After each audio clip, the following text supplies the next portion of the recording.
Hey traders, welcome. Sunday evening here in South Florida, and we're taking a look at a bank holiday affected week.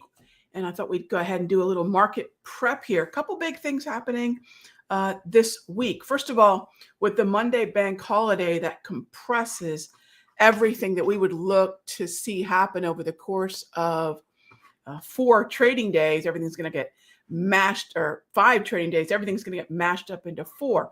So let's take a look at what we are dealing with as we get ready for the week. And that means taking a look at the economic calendar. So the first thing I'm going to do, whether that's Monday morning or whether that's Sunday evening like we are right now, it's all just a process that's just become a habit now. I'm going to start here, and this is forexfactory.com. And if you take a look at what we've got here, is there a lot going on in terms of the U.S.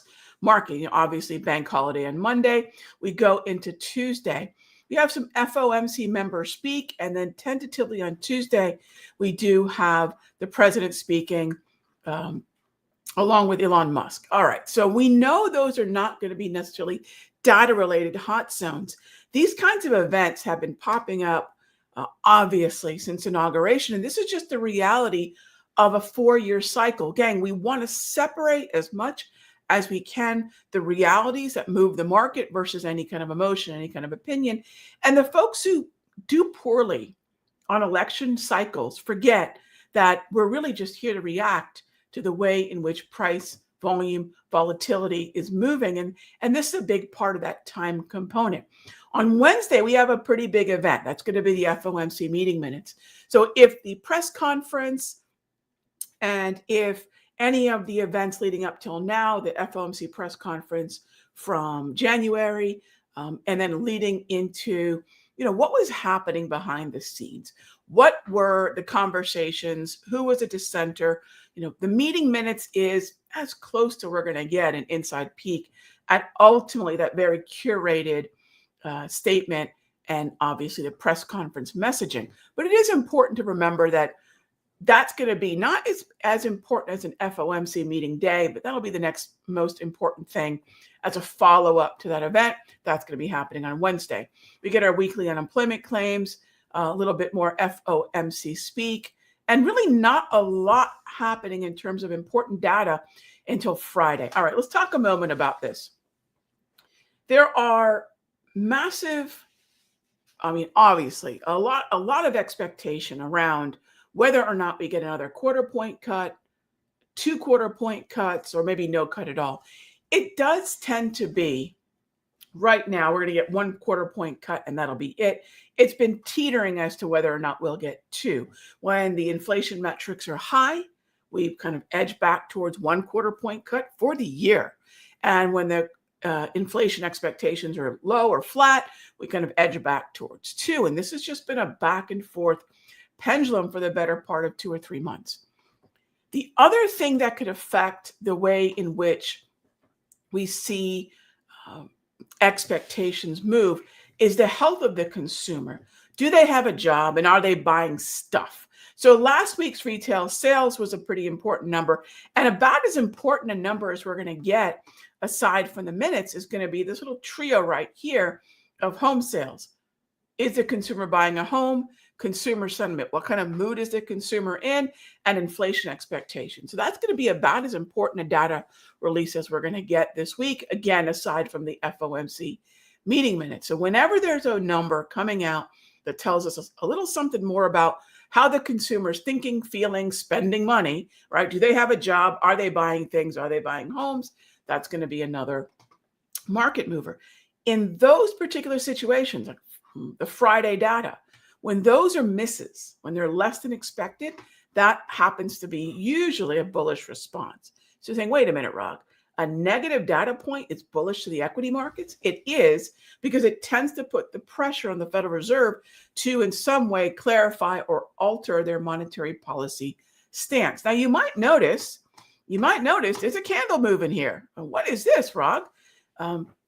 So please keep in mind that when we have bank holidays, not everything is necessarily closed. right? Not everything is going to be not trading. It's just going to be trading with a lot less participation and a lot less attention. So there will be movement in a number of, well, obviously Forex is going to move regardless. Forex is going to be something that'll move, except for New Year's Day and Christmas Day. Forex is always open, except for on Sunday evening. We'll go from Friday evening to Sunday evening, and that's it. The rest of the week is fair game. With the S&P, yeah, futures are going to be moving, but with a lot less movement. I am interested in what's going to be happening in gold, right? So that's been a really strong symbol for some time. And on Friday, one of the things that we've been doing in the mastery, for as much as folks might be paying attention to the Mag 7 or whatever might be moving, one of the things that we've been doing in the Sector Secrets Mastery is fairly aggressively pursuing dips in gold. And remember, we want to be trading where typically there is not a lot of attention, so we're not buying at new highs. We want to find healthy trends, but the days that they're on sale. And that is consistently what we've been doing in gold. So don't be afraid to be looking in places that, frankly, other traders aren't looking, or trading symbols that other traders aren't trading, right? There's no harm in that. In fact, one of the things that I find to be a common trait of successful traders is that they're not worried about what everyone else is paying attention to, whatever hot symbol, whatever stock gapped up, whatever stock has a new headline. They're looking at setups. And if those setups align with those names, they'll trade it. But if they don't, they're going to pass. So those are things that we always want to keep in mind in terms of ultimately where our attention is, because what we trade is far more important than how we trade it. And you might say, Rog, how can that be possible? Well, let's say we're trying to trade Apple, for example, aggressively to the upside up until recently. Think about how much pain that might have brought through most of January and up until recently through February. Now think about being a buyer of calls in Meta, right? So if someone said, Rog, I'm bullish and I want to buy calls in a dip, Meta is going to be far more a better choice, what we trade, as opposed to maybe Apple or Nvidia, which only have sort of woken up in the past week. That would have led to a lot of pain for most of this period of time up until recently. So what we trade is the most important thing. 80% right now of my trading attention goes to what I'm trading and the timing that I'll be looking for on those trades. Timing could be volatility. When does price sink into the volatility zones of support or resistance? Timing could be what events could move price to those zones. And then making sure that my list is a list of stocks that have the highest probability of following through. And gang, that is always going to be trends, and not just equally uptrends and downtrends, but really mostly uptrends. Money doesn't go under the mattress, right? One of the things that we got to keep in mind when we're looking at anything, as much as there's been so much bearish naysaying, I think there was some headline about the markets are about to crash. Gang, there are folks who trade, and I've never met a pessimistic, successful trader, right? I've never met a trader who's successful and remains bearish all the time. Those folks are on television. Those folks are writing newsletters, and those folks are looking for clicks. To be a perma bear in trading, in investing, is really just a losing proposition over time. And I've really started to apply that to my trading as well, which is there's always going to be an uptrend. When there's weakness or fear in one section of the broader averages, there is a trade about to happen somewhere else, because again, flow is always going to look for follow through. Ultimately, go ahead and turn that off. I'll turn it on later on. So if we take a look at where we're looking at the overall movement of equities, right? Let's talk about some sectors right now. Where are we seeing the movement? Here we go. Where are we seeing the movement in terms of the strength? Well, it's pretty easy. If we look back over the last month, or even month to date, let's do month to date as well. So if we're looking at month to date, and I'm going to put this also on another screen here. All right. So if we're putting this on month to date and 1 month, Take a look at the top, just look at the top 5 as not to make it too overwhelming. What are the top 5 sectors month to date? Meaning so far in February, it's the 16th, so far about halfway through February, what are the strongest sectors? Gold miners. One of the reasons we've been tracking gold miners is because we've been in gold since the end of January, right? That's how long we've had our trade in gold in the Sector Secrets Mastery. The trigger was January 27. Gold miners, technology, and IGV is kind of an overlap of that. That's software. If you take a look at this left side, you'll see here the IGV is one of the industries, and it's a software overlap with XLK.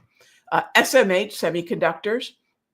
You'll also see XLC. This is communications. By the way, we looked at that strong chart of Meta. That's where communications and Meta overlap. Meta is the number 1 weighted stock in that group. And then you'll see a number of other sectors that fall in behind that. But if you want to start with, say, the top 3 or the top 5. Now, I also want to mention something else. If you're focusing on strength, this is month to date. This is so far in January. Look at the bottom of the list. That's home builders, home construction, home builders. That's agribusiness. That's consumer discretionary. That's healthcare and airlines. Those are all negative right now. Every one of those 5 sectors are negative. If there is strength in, say, consumer discretionary, think about how much harder a stock in that group has to work. Now, it could succeed. There's no question that a weaker stock in consumer discretionary could succeed. But if the overall movement in that group is weak, remember that stock has to not only overcome the group's weakness and its involvement in that outgoing tide, but it's got to make gains on its own. Yes, focus absolutely on strength. Hilton, Marriott, O'Reilly, Starbucks, TJ Maxx. Those would be the only ones that I would think about, if at all. Now, I mentioned some of the stronger sectors like communication. Let's pull up that group. All right.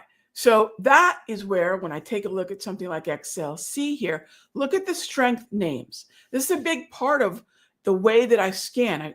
Scanning is not necessarily looking for completely different stocks and completely different sectors that share a similar technical reading, a technical output. Relative performance. We all say that, but what does it mean? Relative to what? We could compare stocks that are relative to the S&P. We could compare stocks that are relative to the NASDAQ. We could compare stocks that are relative to communication. A stock that I would stay away from right now, a few of them. Google, Warner Brothers, Comcast, Disney. I would stay away from them. Not that they can't overcome the weakness, but there are better stocks in this group. What are the better stocks in this group? Really easy to see. Meta, Netflix, Take-Two, TMUS, T-Mobile, and Live Nation. Those would be far better candidates for follow through since they're already moving higher. And then XLC is moving higher. So this is alignment. The sector's moving higher, and these are the reasons. These are the stocks that are moving higher with it. Now, sure, Google or Disney or Comcast could ultimately play catch up, but would you rather play something that's already strong in a strong environment? And it's not necessarily, some folks might say, Rag, I want to play the stock that's playing catch up, but that's fine. But if we're looking for high probability follow through, that's typically going to be with an index sector stock alignment. And those are things to remember when we're looking at the alignment of where we want to be positioned in the broader averages. Another sector that I mentioned was technology. All right. So in this situation, again, this is the number 1 weighted sector in the NASDAQ and in the S&P. And if you take a look at the last handful of days in Apple and NVIDIA, that bullishness has obviously carried this sector higher. Cisco has been moving, ACN's moving, Adobe's moving, IBM's moving. IBM is probably one of my preferred. We actually set up IBM in the Sector Secrets Mastery. Cisco would be another one to keep an eye on. Would I put Apple and NVIDIA in the same category I would Cisco and IBM? I would not. Those two, Cisco and IBM, are uptrends, while Apple and NVIDIA are starting to get bullish and not uptrends yet. What would I avoid? Avoid Microsoft. Easy. Avoid Salesforce. avoid Texas Instruments, avoid AMD.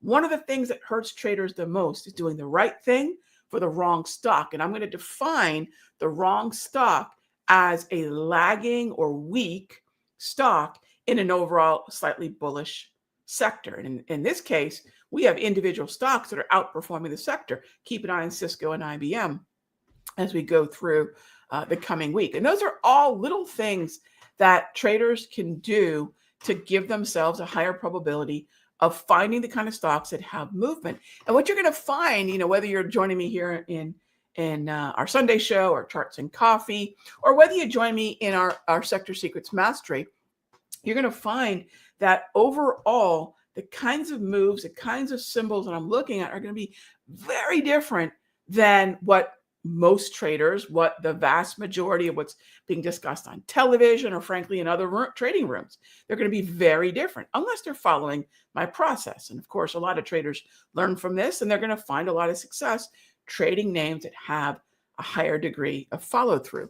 And I'm super proud that, we have a lot of traders saying, Rog, my Sunday afternoon is this process, which we've been doing for the last 15, 16 minutes.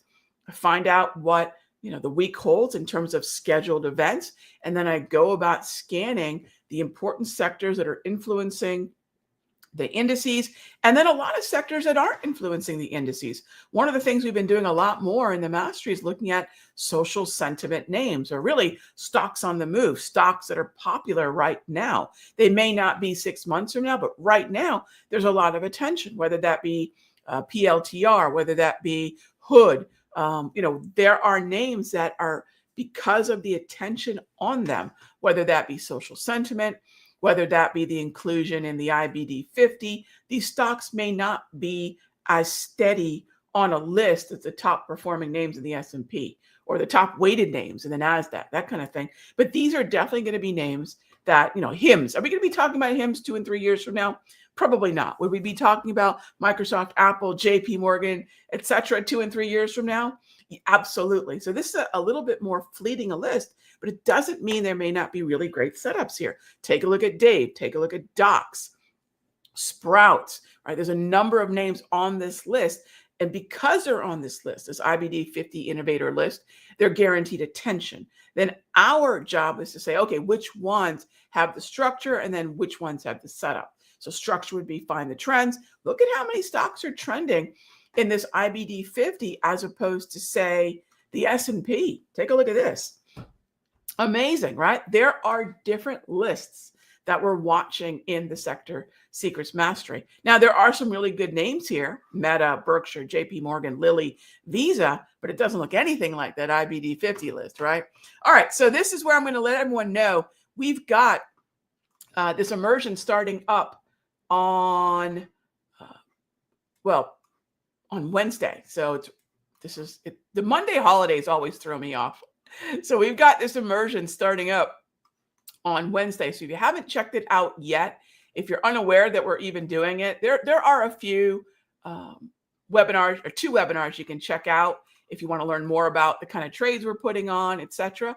But what I would definitely recommend everyone to do is check out the immersion page. It's my.simplertrading.com. And if you haven't watched any of the webinars, you can check that out at simplertrading.com/consistency. They're also at the Simpler Trading YouTube channel. So there's 2 URLs for you to check out, the immersion and the webinar. Do check out the webinar. So I would love everyone to know what it is a Sector Secrets Mastery Immersion is all about. And really what it's going to be is for the next 3 months, you're going to join me in the Sector Secrets Mastery. Depending on which package you get, you're going to get the tools that I use. You're going to be getting the trades that I am setting up. You're going to get time with me once a week for the next 3 months. So rather than sort of a fire hose, which is a great experience still too, where we do a Saturday immersion, what we're doing this time, and we've never done it before, not sure if we're ever going to do it again, but I love the idea of seeing, hey, what can we do if we meet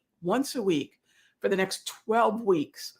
And how can we build the trading plan together, hone your skills, teach you how to find setups like this so you can find things like IBM and gold and any of the other things that we're focusing on that, frankly, most traders aren't. You're going to get very comfortable looking at the market in a way that embraces relative performance and follow through rather than headlines and home runs, right? Follow through and consistency grows an account. Headlines and home runs might be exciting, but as I tell my traders, you want excitement? Go skydiving. You want to grow your account? Stick with a process. And that's exactly what we'll be doing over the course of the next 12 weeks, starting on Wednesday. I say Tuesday because you're going to be joining me in the chat room, but the first workshop starts on Wednesday. So I hope everyone has some time to check that out. And we'll be closing that up for enrollment just in a handful of days. So in the meantime, enjoy the rest of your long weekend. I will be around for Charts and Coffee tomorrow at 9 a.m. Eastern. So until then, gang, be good to each other.